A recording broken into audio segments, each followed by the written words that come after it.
বন্ধু শুবে জাগবে খাবে ঘুমাবে আবার শুবে শুয়ে যাবে আবার উঠবে আবার খাবে আবার যদি একটু সময় পাও তাতে মোবাইল চালাবে, মোবাইল খুঁজবে। এসব কেন করছো? না আমি খুব দুঃখী, আমি আমার জীবনের সব কিছু পুড়ে সব তছনছ হয়ে গেছে, সব সব মানুষগুলো প্রিয় মানুষগুলোকে হারিয়ে ফেলেছি, খুব ডিপ্রেশনে ভুগছি। ডিপ্রেশনে সরি, ডিপ্রেশনে ভুগে কি কী লাভ পাচ্ছ? না আমি যখন টাইম পাচ্ছি এই যে শুচ্ছি খাচ্ছি ঘুমাচ্ছি, বাড়ির লোক যতই বোঝাচ্ছে ততই আমি তাও শুনছি না। এই যে একটু টাইম পেলে মোবাইলে গিয়ে একটু স্যাড ভিডিও টিডিও দেখতে লেগে যাচ্ছি। দেখো তোমাকে যারা কেউ ভালোবাসবে, যারা বলে আমি তোমাকে সব থেকে বেশি ভালোবাসি, যারা বলে আমি তোমাকে ছাড়া বাঁচবো না, দেখবে তারাই তোমাকে আগে ছেড়ে চলে যাবে, তারাই তোমাকে দিব্যি ছেড়ে একা বেঁচে থাকে। এইসব ভিডিওগুলো দেখবে, দেখে মনে হবে দাঁড়া স্টেটাসে দিয়ে দিই, দাঁড়া আমার বয়ফ্রেন্ডটা বা আমার গার্লফ্রেন্ডটা এরকমই চলে গেছে, স্টেটাসটা দিই, দাঁড়া দেখুক একটু। আরে ভাই, ডিপ্রেশান থেকে যদি বেরোতে চাও না, এইসব ডিপ্রেশানের এইসব ভিডিও দেখে, এইসব দেখে কিচ্ছু জীবনে কিচ্ছু পাবে না জীবনে। ডিপ্রেশানের ভিডিও অ্যাকচুয়ালি বা ডিপ্রেশান যে মানে স্যাডনেস যে কথাবার্তা, এগুলো আলটিমেটলি মানুষকে দুঃখই দিতে থাকে সারা জীবন। মানুষকে অ্যাকচুয়ালি এইসব এরা কিন্তু রাস্তা দেখায় না, বাঁচার রাস্তা, তোমাকে বাঁচার ওয়ে কোনো দিন দেখাবে না। আরও যত তুমি এই ডিপ্রেশনের মানে যত গান বা স্যাড সং বা স্যাড স্পিচ যত শুনতে থাকবে, ততই তোমার মনে হবে জীবনটাকে শেষ করে দিই, মরে যাই, আমার বেঁচে থাকার কোনো দরকার নেই। ভালোবেসেছিলাম একজনকে প্রচুর, সে মানুষটাই বুঝলো না। এটা সত্যি। আমার আমার আমার একজন ম্যাডামও আছে, আমার মানে কী বলবো, ভালোবেসেছে মানে খুব ভালোবাসে, খুব ভালোবাসে এমন একটা মানুষকে, ভালোবেসে সব কিছু নিজের বেস্টটাও দিয়ে দিয়েছে। দেওয়ার আলটিমেটলি দেখা যাচ্ছে কি তার সেই ভালোবাসার কদরটাই সে পাচ্ছে না। তো তখন সে সেই জীবনটা থেকে যখন মানে কামব্যাক করতে চাইছে, ঘুরে ফিরে আসতে চাইছে, তখন কিন্তু সেই মানুষটার ভালোবাসা জেগে উঠেছে। কীভাবে না, যে তোমার ভালোবাসাটা কেয়ার করছিল না, তুমি যখন তাকে কাউকে ভালোবেসে বেস্টটা দিতে গেছিলে তখন সে তোমার কেয়ার করছিল না, তখন এখন তুমি চলে আসতে চাইছো, ফিরে আসতে চাইছো, তখন সেই মানুষটা তোমাকে বোঝাচ্ছে এই না তুমি আমাকে ভালোবেসেছিলে, তুমি বলেছিলে না আমাকে ছেড়ে কোনোদিন যাবে না, তুমি বলেছিলে না আমাকে প্রচুর ভালোবাসো, তুমি বলেছিলে না আমি যেমন তেমনই ভালোবাসবে আমায়। মানে সে তোমার অগ্নি পরীক্ষা নেবে, সে তোমাকে ওই সব বলে ইমোশনালি তোমাকে মানে তোমার নামে দোষারোপ করবে যে আমি তোমাকে ছেড়ে দিচ্ছি না, তুই আমাকে অসম্মান করিস, তুই আমাকে ভালোবাসিস না, তোমাকে এমন এমন কথা বলবে তোমার এগুলোই মনে হবে। আরে যেখানে এইসব প্রবলেম হয়, যেখানে তুমি দেখো একটা মানুষকে তুমি একতরফা কতটা ভালোবেসে যাবে, কতদিন ভালোবেসে যাবে, একটা সময় সে একটা জায়গা অবধি যাওয়ার পর না সেখানে তুমি তার থাকতে পারবে না, টিকতে পারবে না তুমি, কেউ না কারণ সেখানে অধঃপতন হবেই। বিয়েটা না, জীবনের বিয়েটা না চারটিখানি জিনিস না বাবা, যে কাউকে ভালো লেগেছে বিয়ে করে নিলাম, বিয়ে করার মধ্যে অনেক মতভেদের ব্যাপার আছে। এখন ভালো লেগেছে তখন অনেক কিছু বোঝাপড়ার ব্যাপার আছে, যে হ্যাঁ মানুষটাকে হয়তো বিয়ে করে নিলে বদলে যাবে, ইয়ে করে নিলে কিচ্ছু বদলাবে না, কিচ্ছু বদলাবে না। কারণ একটা কথা বলি, ভালো মানুষের না, ভালো মানুষের হয়তো তারা পরিস্থিতির শিকার হয়ে থাকে, হয়তো দরিদ্রতা চারিদিক থেকে হয়তো এতে ভরা থাকে, কিন্তু তাদের মনটা কিন্তু ভালো থাকে। কিন্তু সেই মনটাই যদি তোমাকে ভালোবাসাকে শ্রদ্ধা বা ভালোবাসাকে রেসপেক্ট না করে না, তোমার ভালোবাসাকে, সেখানে যেও না সেই মানুষগুলোর সঙ্গে। আর সেই সব নিয়ে চিন্তা করো না সেই মানুষটা কী তোমাকে অপবাদ দিয়ে দিয়েছে, বা তোমাকে কোনো মানুষ ছেড়ে দিয়ে চলে গেছে, তুমি সেইগুলো নিয়ে চিন্তায় ভেঙে পড়ছো, স্যাড ভিডিও দেখছো, করছো, স্যাড ভিডিও দেখে কী পারবে?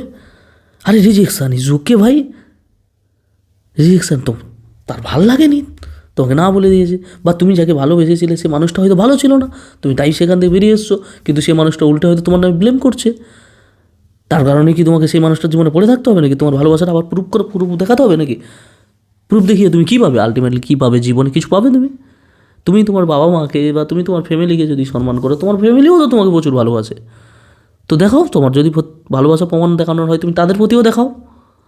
কোথাকার কে ছেলে বা কোথাকার কে মেয়ে তাকে ভালোবেসেছিলে, কিন্তু সে তোমাকে সেই ভালোবাসার শ্রদ্ধা কী দেবে? সে তোমাকে আরও তোমার নামে ব্লেম করে গেছে। যখন তুমি ভালোবাসতে গিয়েছিলে সে তখন তোমাকে হয়তো সেই ভালোবাসার এটা বুঝেও নি, আর তোমার কাছে সেই ওটাও দেয়নি। মানে কী হয়েছে, মানে না চাইতে যখন মানুষ অনেক কিছু পেয়ে যায় না, সে মানুষগুলোর হাউভাউ আলাদা হয়ে যায়। হ্যাঁ, একটু গ্র্যাভিটি বেড়ে যায়, একটু ইগো স্ট্রং হয়ে যায়। আর যখন দেখছে হারিয়ে যাচ্ছে, হ্যাঁ, তখন তাদের নড়ে চড়ে বসে। আরে ভাই, ওইসব মানুষগুলোর সঙ্গে না থাকাই ভালো ভাই। জীবনে যদি ভালোভাবে বাঁচতে চাও ভাই, কমসে কম এমনভাবে তো বাঁচো যে 8-10টা মানুষকে যেন তোমার জীবনের একটা শিক্ষা দিয়ে যেতে পারো জীবন থেকে। নেগেটিভ শিক্ষা নয়, যে এমনভাবে বাঁচছো যে 8-10জন তোমাকে দেখবে হবে যা যা করি করি ওই মেয়েটার মতো জীবনযাপন করবো না, ওই মেয়েটার মতো এইরকম চিন্তা ভাবনা নিয়ে কারোর কাছে আমার ভালোবাসা প্রুফ দেখাতে যাবো না, ওই রকম না যেন হয়। যে হ্যাঁ, আমি আমার নিজেকে রেসপেক্ট করি, তাই আমি আমার নিজের ভালোবাসাকে শ্রদ্ধা করি, তাই এমন মানুষের কাছে আমার ভালোবাসাকে বিলি করব না যেখানে আমার ভালোবাসার কোনো শ্রদ্ধা মর্যাদা কোনো কিছু থাকবে না। এমন মানুষের কাছে আমি আমার ভালোবাসাটাকে বিলি করতে যাব না। আমরা কি খারাপ মানুষের উপকার করি না? উপকার করি, কিন্তু তাকে তাহলে তার জীবনে ভালোবেসে তার জীবনে থেকে নয়, এটা তোমাকে মাইন্ডসেট করতে হবে আগে। তাই এইসব জায়গাগুলো থেকে এই যে দিনের পর দিন ডিপ্রেশনের মধ্যে ঢুকে যাচ্ছ, চিন্তায় ভেঙে পড়ছো, রাতের পর রাত কান্নাকাটির মধ্যে ডুবে যাচ্ছ, এই জায়গাগুলো থেকে বেরিয়ে আসো। এইসব স্যাড ভিডিও বা এই যে মানে ডিপ্রেশন জাতীয় এইসব যে পোস্টগুলো যেগুলো মানে ফেসবুকে হোক বা হোয়াটসঅ্যাপে হোক, এইসব জায়গায় যে স্ট্যাটাসে লাগাচ্ছ, এগুলো লাগিয়ে কী পাও জীবনে? এগুলো কিছু দিতে পারে কি জীবনে? আলটিমেটলি তুমি হয়তো মানে জীবনটাকে বেটারভাবে বাঁচার জন্য চেষ্টা করছো, কিন্তু সেই ঘুরে ফিরে কিন্তু তুমি সেই ক্যাঁকড়া করতে ঢুকে যাচ্ছ। ভাই, যদি বাঁচতে চাও তাহলে ভালোর সঙ্গে বাঁচার চেষ্টা করো। আলটিমেটলি কোনো মানুষের উপকার করে না ভাই, কোনো মানুষের উপকার করে না। তুমি একটা মানুষ, তোমার পাশে একটা বাচ্চা কাঁদছে বা দুঃখী আছে, তুমি তাকে গিয়ে বলবে হ্যাঁ বাবা মারা বলে আমাদেরকে প্রচুর ভালোবাসি, কিন্তু তবুও আমাদেরকে মারে, কি ভালোবাসি ভাব? বলবে নাকি তুমি? এটা কি তোমার উপদেশ তার প্রতি? কিন্তু স্যার, এই যে স্যাড স্পিচগুলো শোনো তোমরা, এই যে ডিপ্রেশনমূলক যে পোস্টগুলো দেখো তোমরা, সেগুলো এইরকমই ধরনের কথাবার্তা বলে থাকে, আর তোমাদের কিনা সেগুলো অমৃত লাগে। কারণ ওই বাচ্চাটার কাছেও যদি তুমি এরকম বলো, বাচ্চাটা বললো হ্যাঁ ঠিকই বলেছিস রে, আমার মা বাবা খালি মুখে বলে আমাকে ভালোবাসে না রে, দেখ আমাকে কত মেরেছে।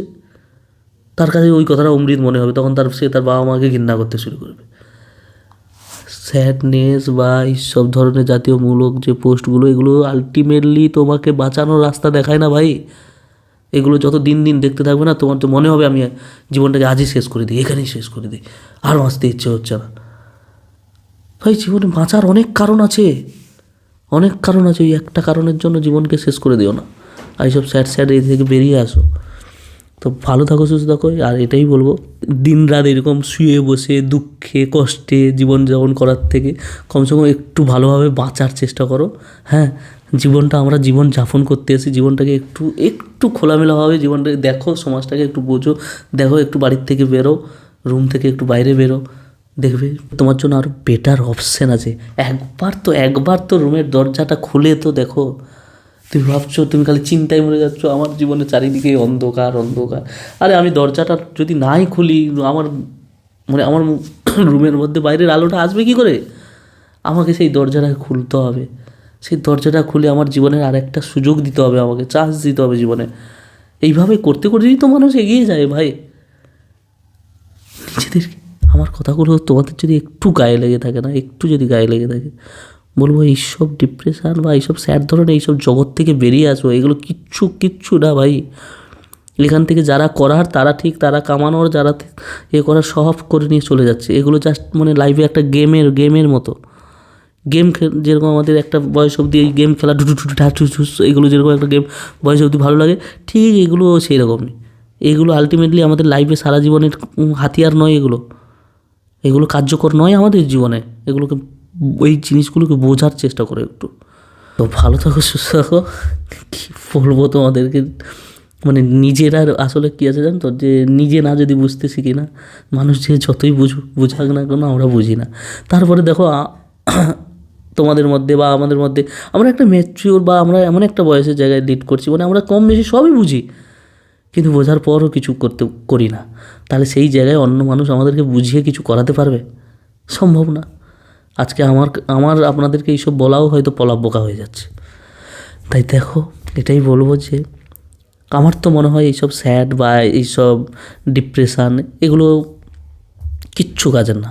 কিচ্ছু কাজের না। আমাদের আমাদের জীবনের অবনতির কারণ হয়তো এগুলো। আমরা এইসবের জন্য হয়তো আরও দিন দিন আমরা পিছিয়ে যাচ্ছি, নিজেদেরকে চান্স দেওয়ার জায়গায় আরও দিন দিন পিছিয়ে যাচ্ছি। তো তাই আজকে আপনাদের কাছে এইসব কথাবার্তাগুলো শেয়ার করলাম।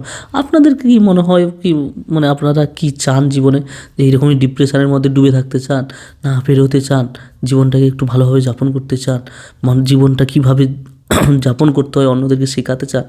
যদি মনে হয় তাহলে একটু বেরিয়ে আসুন, একটু বেরিয়ে দেখুন লাইফটা কীরকম, জীবনটা কীরকম, পৃথিবীটা কীরকম, তোমার জন্য কী কী আছে আগে অপরচুনিটি, এগুলো একটু ফিল করো আর একটু এগিয়ে যাও জীবনে। খালি পাস্টে কী হয়েছে, কে তোমার সঙ্গে কী ক্ষতি করেছে, কে তোমার জীবন থেকে চলে গেছে, এইসব ভেবে যদি সময় নষ্ট করো তাহলে সামনে একে নিয়ে কী চিন্তা করবে? সামনে তো দেখো, একটা কথা বলে জানো, যে বর্তমানকে নিয়ে যে তুমি যদি বেশি না ভাবো, তুমি যদি পাস্টের কথা নিয়ে তোমার সঙ্গে কী হয়ে গেছে সেটা নিয়ে যদি ভাবতে থাকো, বা ভবিষ্যৎ নিয়ে যদি ভাবতে থাকো, আলটিমেটলি কিন্তু তুমি জীবনে মানে ফল কিন্তু একটা বিগ জিরো। আলটিমেটলি আপনার ভবিষ্যৎ কিন্তু একটা বিগ জিরো হয়ে যাবে। কিন্তু এর জন্য বর্তমানে থেকে বিচার করো, বর্তমানকে নিয়ে মানে ভেবে চিনতে এগিয়ে যাও।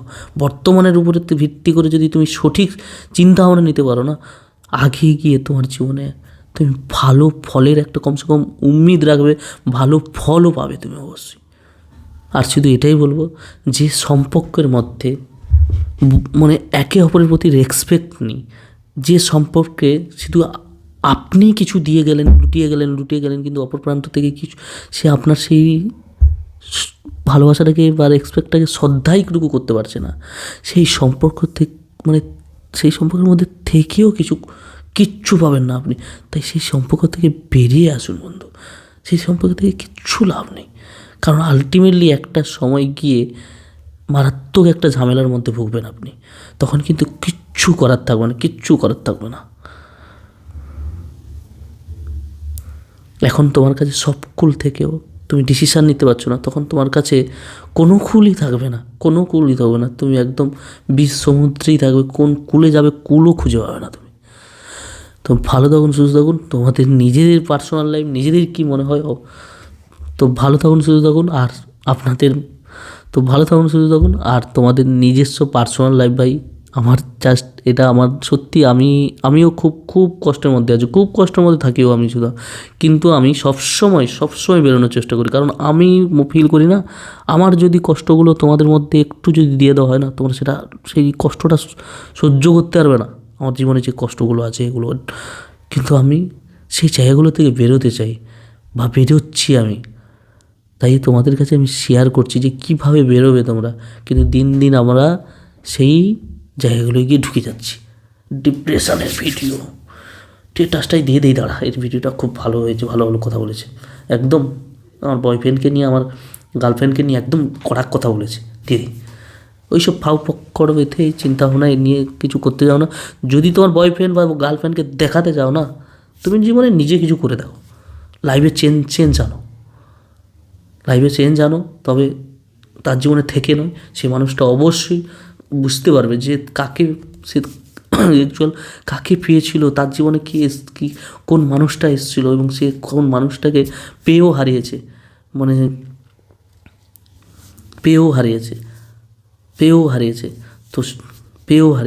তো দুঃখ পাবেন না, কারণ দেখো, কুকুরের পেটে ঘি ভাত সহ্য হয় না, এটা সবসময় মনে রাখবে।